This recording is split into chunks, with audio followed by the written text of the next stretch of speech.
Hey, this is Mr. RC Wiz for the YouTube channel.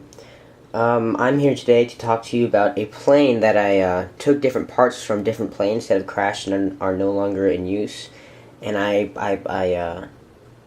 took a bunch of different parts and I put it together into one plane.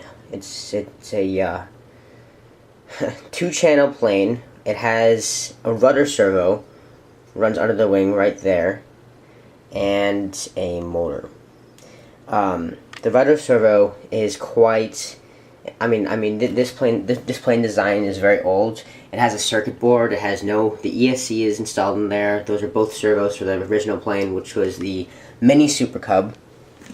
As you can see, that's the wing from the Mini Supercub. That's the same motor and everything, and so I had no choice but to only use one servo because I didn't have any other carbon fiber rods to create elevators, and I just thought maybe I can just use the propeller as an elevator just if I want to gain speed. Hopefully this will have enough speed to climb, and if I just want to hover there, I can find the right speed to keep it going level.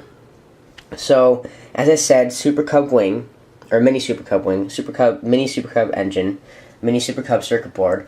That elevators right there are from my F4U Corsair, which I crashed twice, and after the first time the aerodynamics were a little bit off, and so I crashed the second time, and I just said, you know what, I'm not going to go through all the trouble to repair it again, so why not just use the extra parts for something else. This rudder right here is also from the Mini Supercub. As you can see, I have tape right there.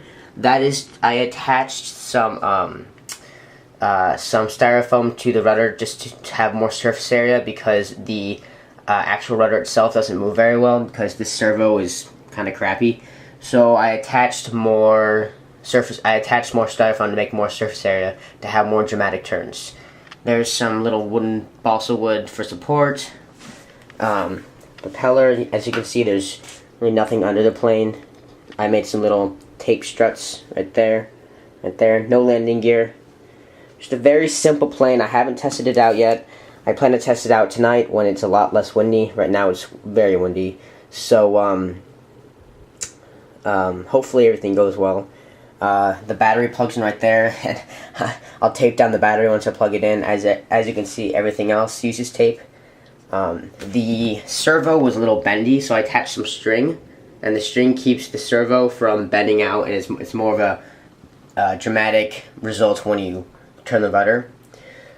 So that's about the plane I made. If you have any suggestions for if I can improve anything, or if I can make lighter or something, then please feel free to give me suggestions. Oh, and the body, the fuselage. This fuselage is from a $17 twin engine plane from nitroplanes.com that had it was a piece of crap, really. The battery wasn't even single cell. I just took that fuselage. It's a pretty strong fuselage. I ripped off the nose and installed the motor right through there with tape. And yeah, so that's my plane. Hopefully I'll get to test it out tonight, and you guys stay tuned and we'll see how it all works out, alright? Thanks.